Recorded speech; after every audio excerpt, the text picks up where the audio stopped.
دیکھا اسد کو خلوت و جلوت میں بارہا، دیوانہ گر نہیں تو ہوشیار بھی نہیں۔ یہ شعر ان سیاسی قوتوں اور ان ٹی وی چینلز اور ان تجزیہ کاروں کے نام جو یہ کہتے تھے کہ وزیر اعظم عمران خان کو جب یہ پتا تھا کہ مینیفیسٹو یہ ہے بی جے پی کا، بھارتیہ جنتا پارٹی کا، مودی کا الیکشن میں آنے کا، کہ وہ جناب یہ کشمیر کا سٹیٹس ختم کریں گے، تو کیا عمران خان صاحب سو رہے تھے؟ اور اس کے بعد جب یہ جو غاصبانہ قبضہ کیا 370 اور 335A ختم کر کے بزوم خودی بھارت نے، تو یہ کہتے ہوئے نہیں تھک رہے تھے وہ نقاد ٹیلی ویژن چینلز پہ، اور ان ٹیلی ویژن چینلز کی بھی ایسی پالیسی تھی کہ عمران خان صاحب کیا سو رہے تھے؟ تو یہ شعر ان کی نظر اس واسطے ہے کہ کل جو سیکیورٹی کاؤنسل میں ایک تاریخ ساز ایک کامیابی نصیب ہوئی ہے سفارتی محاذ کی وجہ سے، اور پرماننٹ 5 یعنی P5 جو ممالک ہیں ان میں سے کسی نے ویٹو نہیں کیا، اور مسئلہ کشمیر کو اسی طریقے سے ہی وہ لیا گیا کہ جناب یہ کوئی اندرونی معاملہ نہیں ہے بھارت کا، اسے یو این کی قراردادوں کے مطابق ہی اور شملہ معاہدے کی روح سے ہی حل ہونا چاہیے۔ اور سو مت سو یہ کہ رشیا نے بھی یہی باتیں کی، چائنا نے یہ بات کی کہ یہ چائنا کی خود مختاری پر بھی ایک بہت بڑا نشان ہے، اور پاکستان کے موقف کی تائید کی، مگر چند لوگ ٹیلی ویژن چینلز پر بیٹھ کے یہی کہہ رہے تھے کہ چائنا بھی اس طریقے سے ساتھ نہیں دے رہا۔ تو جہاں یہ فتح عظیم ہمیں یو این میں نصیب ہوئی، تو وہاں پہ یہ پسپائی ان لوگوں کے لیے بھی ہے کہ جو یہ کہتے نظر آ رہے تھے کہ کیا حکومت سو رہی ہے۔ اور کل جو خبرستان نے یعنی ہم نے آپ کو اطلاع بہم پہنچائی تھی کہ کچلاک میں مدرسے میں جو حادثہ وہ جو روح فرسا واقعہ ہوا،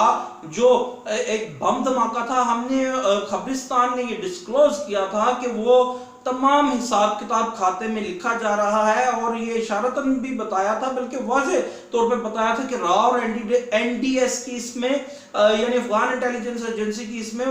معاونت شامل ہے۔ اور آج جو چوکیدار وہاں سے گرفتار ہوا ہے، خبرستان کی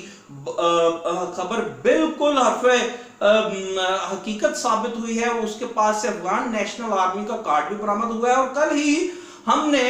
خبرستان نے آپ کو یہ بھی مطلع کیا تھا کہ اب جو راج ناتھ نے، وزیر دفاع نے جو ایک سٹیٹمنٹ دیا تھا کہ انڈیا اپنی ایٹامک پالیسی یعنی پہل نہ کرنے کی پالیسی پہ نظر ثانی کر سکتا ہے،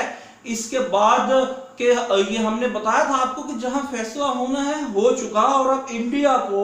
مہلت نہیں دی جائے گی، اور اب وہ فیصلہ ہو چکا ہے کہ انڈیا کے ساتھ کیا کرنا ہے۔ آج وہی بات D G I S P R نے عوامی امنگوں 22 کروڑ عوام کی امنگوں کے بر مطابق کی ہے کہ اب انڈیا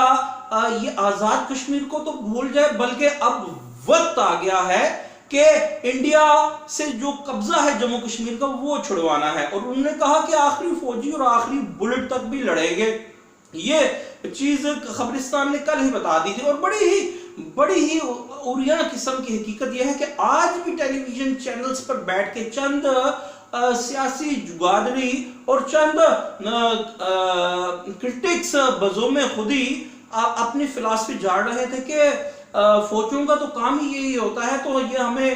یہ نہیں کہنا چاہیے کہ اگر بھارت نے یہ کر دیا تو ہم وہ کر دیں گے، اگر بھارت نے یہ کر دیا تو وہ کر دیں گے۔ تو بڑا شرم سے کہنا پڑتا ہے کہ ہمارے میڈیا اور ہمارے چند پولیٹیشنز اور چند میڈیا گروپس اور چند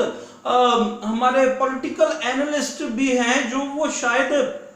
دیوانے اگر گھر نہیں ہے تو ہوشیار بھی نہیں ہے، کہ کل یہی راگ لاپ رہے تھے بیٹھ کے چینلز پہ کہ عمران گورنمنٹ سو رہی تھی، اور آج جب فتح نصیب ہوئی ہے تو اس پہ شادیاں نے بھی بجا رہے ہیں، اور آج یہ کہہ رہے ہیں کہ ایسا نہیں کہنا چاہیے کہ اگر بھارت نے یہ کیا تو یہ کر دیں گے۔ اگر D G I S P R یہ نہ کہتے تو پھر یہی لوگ یہ کہتے کہ بھائی ان لوگوں نے تو جواب نہیں دیا، جس طرح یہ کہتے ہیں کہ بی جے پی پی کی گورنمنٹ کا یہ مینیفیسٹو تھا تو عمران خان سو رہے تھے، تو اب پتہ لگ گیا نہ ہماری افواج پاکستان سو رہی ہیں نہ حکومت وقت سو رہی ہے. اور جس طرح آج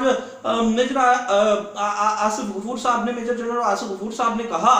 کہ فوج کا اور حکومت کا بیانیہ ایک ہی ہے، اور بتانا صرف یہی ہے کہ یہ وقت ہے یگانگت دکھانے کا. اور بڑی ہی شرم انگیز حقیقت یہ ہے کہ ہم بزوں میں خود ہی اپنی فلسفی جھاڑنے میں یا کہ اپنی نادیدہ قسم کی اناؤں کو تسکین پہنچانے کی خاطر کہ ہم جو کہتے ہیں وہ درست ہے، ہم ابھی بھی صحیح ٹریک پہ نہیں جا رہے. چند میڈیا گروپس بھی ہیں، چند پولیٹیکل اینالسٹ بھی ہیں اور چند پولیٹیشنز بھی ہیں، اور اس وقت از حد ضروری ہے کہ ایل او سی پہ جو معاملات میجر جنرل آصف غفور صاحب نے بتایا کہ جو ہو سکتے ہیں اور جس حالات سے ہم دوچار ہیں، بھلے ہم تیار ہیں، تو یگانگت کی ضرورت ہے. اور یہ دیوانگی اور ہوشیاری کے درمیان میں جو آپ اٹکے ہوئے ہیں، یہاں سے باہر نکلیے، اپنے لیے نہیں تو اپنی کم از کم آنے والی یعنی ہمارے آنے والے بچوں کے لیے ان یہ جو صدیوں کے تاریخ بہیمانہ طلسم ہیں اور یہ آپ کی اناؤں کے انہیں اتار پھینکیے اور خدا را ایک ہو کر کے جواب دیجیے. اور یہ موقع ہمیں سلامتی کونسل کی طرف سے مل چکا ہے. اور